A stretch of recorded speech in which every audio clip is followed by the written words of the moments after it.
Hello once again everybody, welcome to another river prep video. River season's getting closer and closer, isn't it? I can't wait for the 16th, be able to get back on the rivers, really can't wait.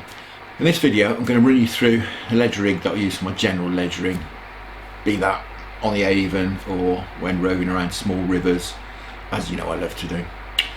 Something a bit different I think that most people use. The main advantage is that it's so adjustable, it's so versatile. And I use this system last autumn and winter. I've been fiddling and tinkering around with it, as you know I like to do, until I've got really happy with it and the adjustability that it gives my fishing. Now you should bear in mind that this ledger setup is designed to work with my Hooklengths, which I've covered in another video. If you haven't seen that, I'll stick a link up there so you can go and have a look at that, and I'll stick a link at the end as well so you can go and have a look how I tie my rigs. Now this setup is very adjustable, which means I don't have to carry lots of different length hook links around. It's adjustable on the fly. You can shorten and lengthen the effective length of your hook link really quickly, and it's very anti-tangle as well. So probably enough waffle, time to get down on the desk here and do some tying. So to tie up my running ledger rig, I would use perhaps on small rivers or perhaps down here on the Avon when I'm after chub. These are the components that I use. How to tie it is as follows. I use a low resistance run ring. In this case I'm using medium Drennan Run Ring. It's any low resistance run ring will suffice. That's the first thing that goes onto the main line. Next off, I like a bead. I like quite a rubbery bead for its shock absorbing qualities. Next off, Grippa stop. Now I'll often use certainly 2 of these, may even use 3, because these will act as our boom. I'll use 2 for the purposes of this, but sometimes use 3. These will act as a boom, which become apparent in a minute. And that bead there, as you see, will also stop your ring from running across these Grippa stops.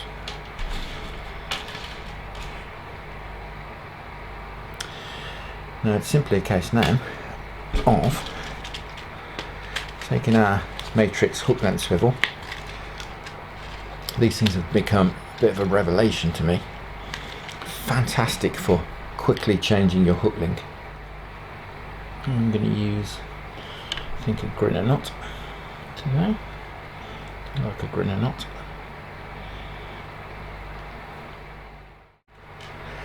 And there we are. It's just a case of sliding down these Grippa stops.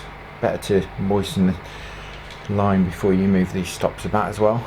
Just drop it in the river wherever you are. A bit of saliva perhaps. And then there you have my running ledger rig.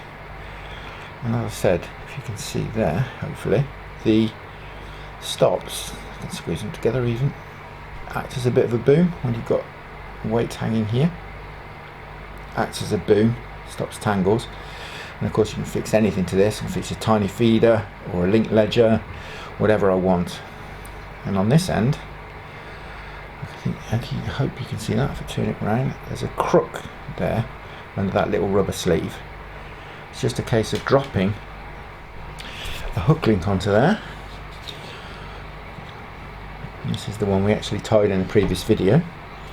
It's just a case of taking your loop, dropping it into that crook, you can see that, and then pulling that bit of rubber over the top. Then we have our hook link and our running ledger rig. Now what I can of course do, the whole point of this rig is being adjustable, is that I can move these stops as far up the main line as I want to effectively adjust the length of my hook link within, a matter of seconds. There we are. So now I effectively have my feeder or link ledger there, I've just doubled the length of my hook length effectively in a matter of seconds, and that, if I can keep hold of it, and that is why I love this rig.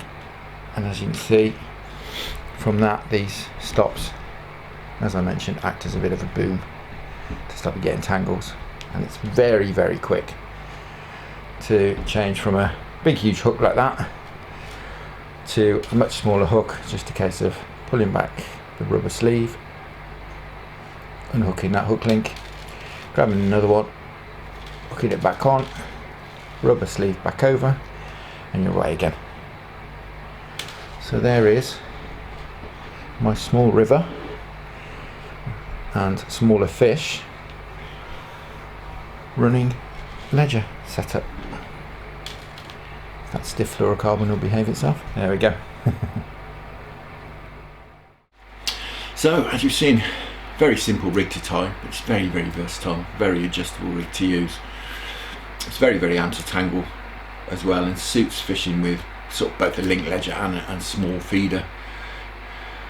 Having that matrix hook length swivel on means it's so quick as well to change the hook lengths with no retying. I haven't got to retie hooks. It really does suit my roving style of fishing, as it's so versatile. You can quickly adapt it to suit whatever type of swim I might encounter, or whatever species I might want to target in that particular swim. You could of course use it with any standard hook link, even a shop bought one which has a loop connection, but I generally use it with my home tied hook links, which we covered in a previous video. Now I'll put a link to that video at the top of the screen so you can go and have a look at that. It's how I tie my hook links, and I'll also stick one at the end of the video as well, so if you want to go and have a look exactly how I do things, there's a video covering that topic as well. The beauty of this system is it means however long your hook link is, you can quickly and easily change the effective length. For example, you know, I might tie my hook link up at a foot, but I might decide in a certain swim I want a 4 foot hook link.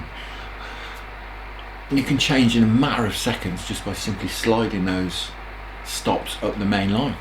Well, I hope that you find that useful, get something from it, but all there is left to do for now is to say thank you very much for watching. Tight lines, enjoy your own angling. Many thanks to the channel patrons, and I'll see you all again very soon.